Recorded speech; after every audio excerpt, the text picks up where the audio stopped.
Meu olá a todos, cá de novo para falar sobre a região amazônica, nos nossos vídeos.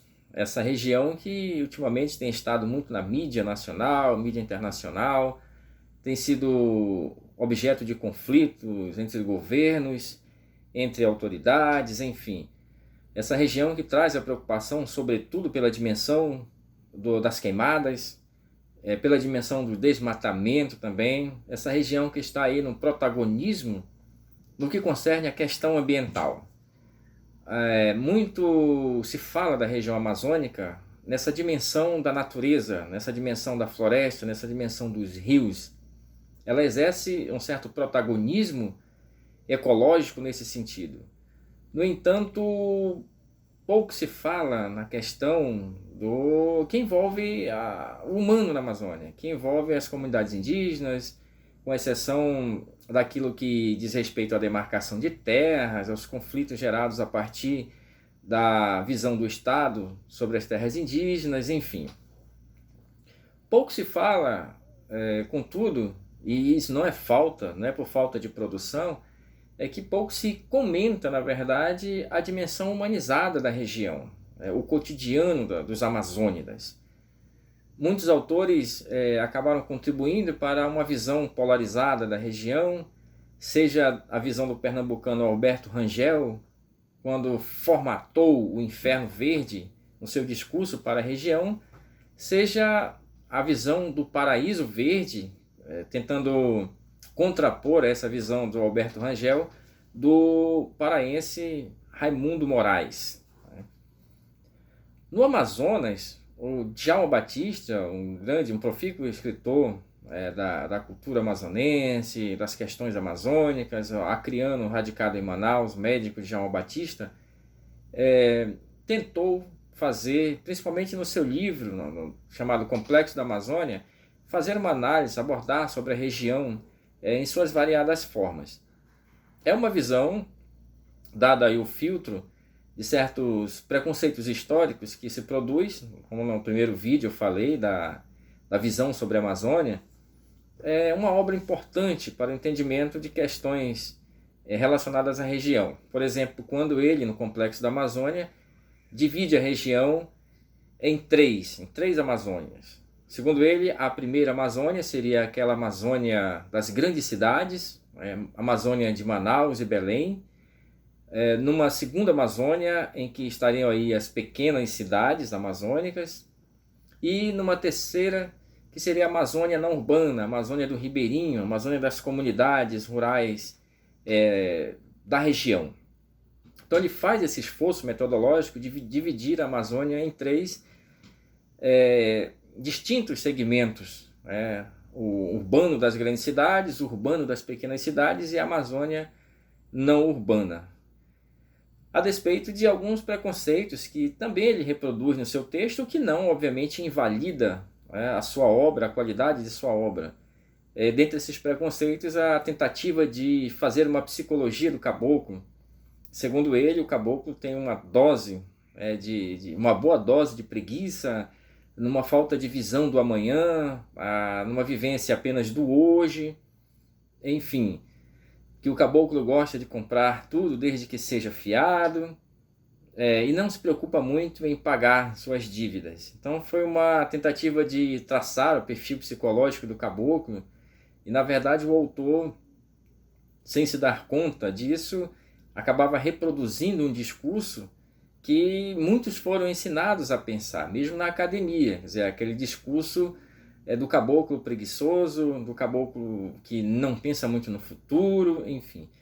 O Raimundo Moraes também escreve algo bem antes, na década de 20, nesse sentido, quando faz uma comparação entre os dois tipos de seringueiros da região.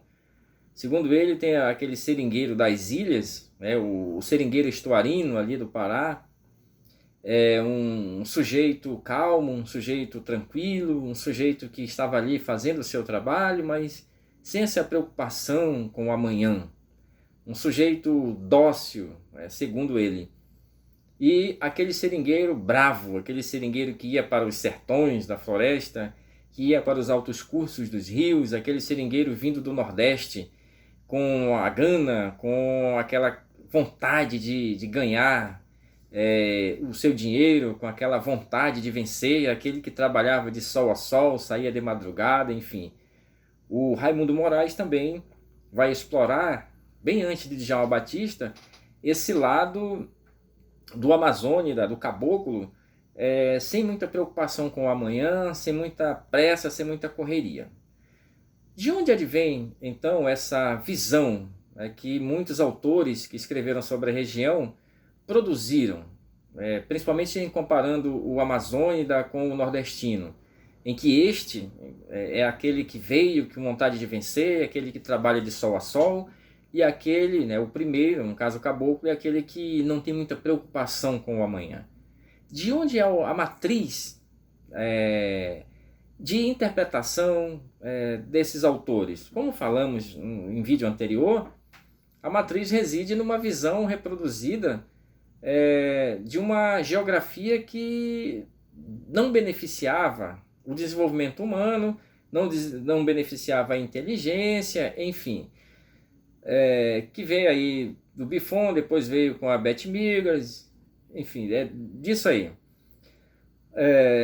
Mas sem saber, contudo, que na Amazônia, a Amazônia deve ser interpretada à luz de dois tempos específicos. O tempo ecológico e cíclico, principalmente relacionado à subida e à descida das águas, e o tempo que é cronológico e acíclico, o tempo das grandes cidades, o tempo do urbano, enfim. O tempo do indígena é esse tempo, e depois se tornou o tempo do caboclo, esse tempo ecológico, esse tempo cíclico. O que ele plantava, o que ele colhia, estava vinculado a essa temporalidade da subida e descida das águas. Portanto, não estava vinculado a uma dimensão de acumulação de capital, a esse tempo sempre mais apressado. E o caboclo acabou herdando um pouco disso. Não significa que essa temporalidade cíclica o torne um preguiçoso. Significa, contudo, que o ritmo com a natureza e na natureza é um outro. É diferente do nordestino, que veio a partir de uma necessidade e veio com essa questão de vencer, de ganhar, enfim. Então ele não estava vinculado a essa temporalidade da subida e descida das águas. A temporalidade era outra, vinculada principalmente à questão que envolvia a seca e as dificuldades, as intempéries do tempo e de sua terra pouco produtiva nesse sentido. Então permanece a questão. O tempo do Amazônida é um tempo diferente, principalmente do Amazônida. Aliás, o tempo do Amazônida ribeirinho é diferente do tempo do Amazônida da metrópole, do Amazônida urbano. Este sim vinculado a um tempo que o Milton Santos vai chamar de tempo despótico, aquele tempo que não reconhece enchente, vazante, chuva, sol. É um tempo da produção constante, é o tempo da cidade, é o tempo da metrópole, ao contrário do ribeirinho, que está vinculado à sua produção, no caso, ao tempo cíclico e cronológico, e ecológico. Tudo que ele planta, na verdade, está ali na base da racionalidade cíclica da subida e descida das águas. Cada restinga que ele utiliza para plantar a sua cultura de ciclo mais curto, ciclo mais longo, está ali nessa racionalidade temporal das águas. Portanto, há essa estratégia. Demais, o ribeirinho ele trabalha, ele tem pluriatividades, então há uma autoexploração, ele tem o seu ciclo de trabalho diversificado, ainda que não esteja vinculado totalmente a essa temporalidade acíclica e cronológica, ele também mantém esse ritmo com a cidade, com a metrópole, o ritmo de sua produção, da venda dos seus produtos.